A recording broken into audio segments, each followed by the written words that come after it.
पश्चिम बंगाल में विधानसभा चुनाव के दौरान हुई हिंसा की घटनाओं के बाद कोलकाता हाईकोर्ट ने इस मामले में बड़ा फैसला देते हुए मामले की जांच सीबीआई से कराने का आदेश दिया है। मध्य प्रदेश के खारगोन में आयोजित बाजीराव पेशवा प्रथम की जयंती समारोह में मुख्यमंत्री शिवराज सिंह चौहान और केंद्रीय मंत्री ज्योतिरादित्य सिंधिया ने हिस्सा लिया। कार्यक्रम को संबोधित करते हुए सीएम ने कहा, ये वीरों की भूमि है, ये ऋषियों महर्षियों की भूमि है। यहाँ का कंकर कंकर हमारे लिए शंकर है, यहाँ का जन जन हमें दुलारा है, इसके लिए हम जिएंगे और अगर मरना पड़ा तो मरेंगे भी। बिहार के गया में एक एनजीओ ने कोरोना वैक्सीन के प्रति लोगों को जागरूक करने के लिए मुफ्त में राशन सामग्री बांटने का काम किया।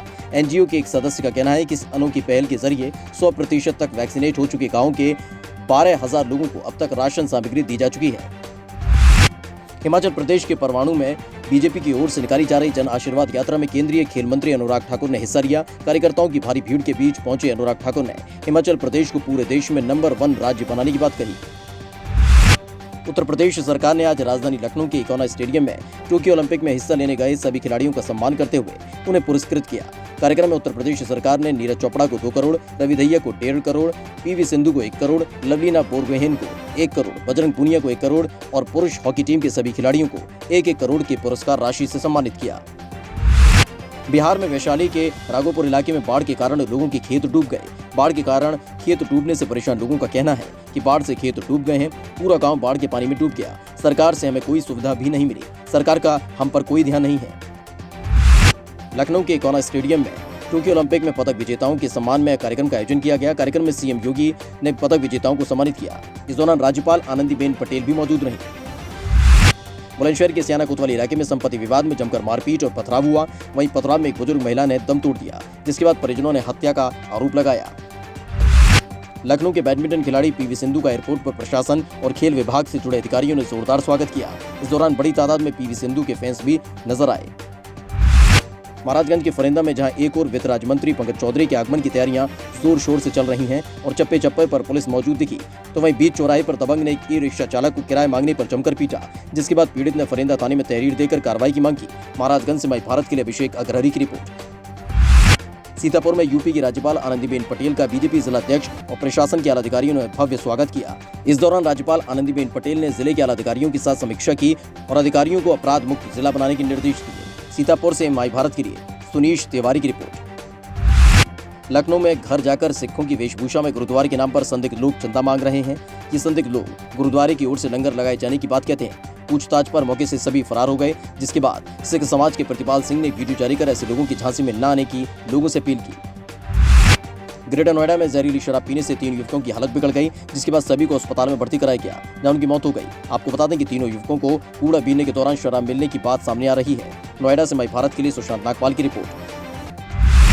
यूपी में गौशाला के नाम पर लाखों करोड़ों रुपए से गौशाला का निर्माण करवाया जा रहा है, लेकिन बावजूद इसकी रायबरेली के डलमऊ नगर पंचायत में बने कान्हा गौशाला भ्रष्टाचार की भेंट चढ़ चुका है। गौशाला में गोवंश भूख प्यास से तड़प तड़प कर जान गंवाने को मजबूर है। रायबरेली से माई भारत के लिए धीरेन्द्र शुक्ला की रिपोर्ट। कानपुर देहात की गजनेर पुलिस ने डीजल चोरी करने वाले अंतरजनपदीय गिरोह के 4 सदस्यों को गिरफ्तार किया। वहीं एक साथ ही मौके से फरार हो गया। चोरों के पास से 11 केन में 215 लीटर चोरी की डीजल, 2 तमंचे, 4 कारतूस बरामद हुए। गिरोह के लोग 1.5 महीने पहले ही जेल से बाहर आए हैं। कानपुर देहात से माई भारत के लिए अरविंद शर्मा की रिपोर्ट। झांसी में पुलिस और बदमाशों में मुठभेड़ के दौरान पुलिस ने 2 बदमाशों को गिरफ्तार किया। पुलिस मुठभेड़ में एक बदमाश गोली लगने से घायल हो गया। मुखबिर की सूचना पर पुलिस को मिली कामयाबी। झांसी से माई भारत के लिए शकील अली हाशमी की रिपोर्ट।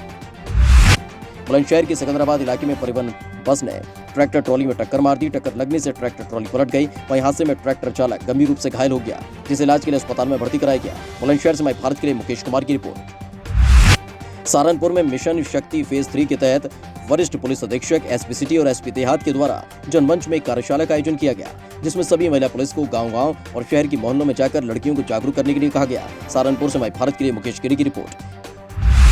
लखनऊ में नेशनल पॉलिटेक्निक अलायंस ने प्रेस कॉन्फ्रेंस की। इस प्रेस कॉन्फ्रेंस की अध्यक्षता अखंड भारत विकास पार्टी के राष्ट्रीय अध्यक्ष सरदार अवतार सिंह विकलानी की ओर से संचालन राष्ट्रीय जातिगत आरक्षण विरोधी पार्टी के ठाकुर रामबरन सिंह ने की। इस दौरान उन्होंने कहा कि देश और राज्य की जनता को आर्थिक आजादी और समान शिक्षा, समान स्वास्थ्य लाभ, हर किसी का सम्मान हो, ताकि भुखमरी, बेरोजगारी और लाचारी मिटाई जा सके। लखनऊ से भारत के लिए दानिश खान की रिपोर्ट।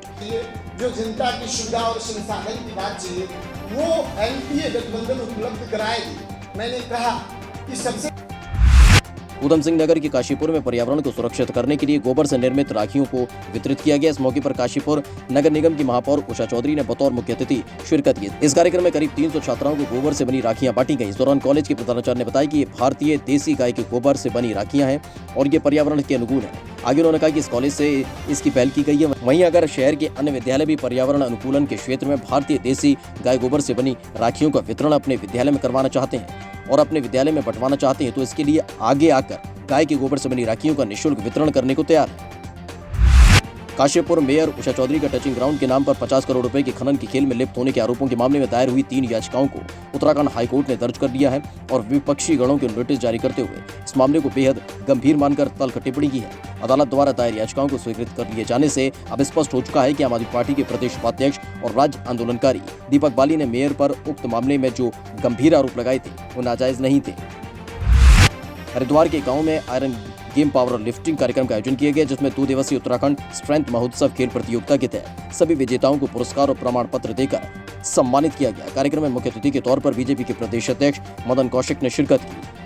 उन्होंने कहा कि जिस तरह से भारतीय महिला हॉकी टीम में जनपद हरिद्वार की बेटी वंदना कटारिया ने नाम कमाया, ठीक उसी प्रकार से उत्तराखंड के अन्य जनपदों से आए खिलाड़ियों के लिए इस मंच के माध्यम से एक चयन प्रक्रिया की शुरुआत की गई है, जिसमें से कुछ चैंपियंस को आगे बढ़ने के अवसर इस मंच के माध्यम से मिले, जो स्टेट और नेशनल लेवल पर खेलकर अपने सपनों को पूरा कर सकेंगे। फटाफट अंदाज में तमाम बड़ी खबरें देखने के लिए देखते रहें माय भारत।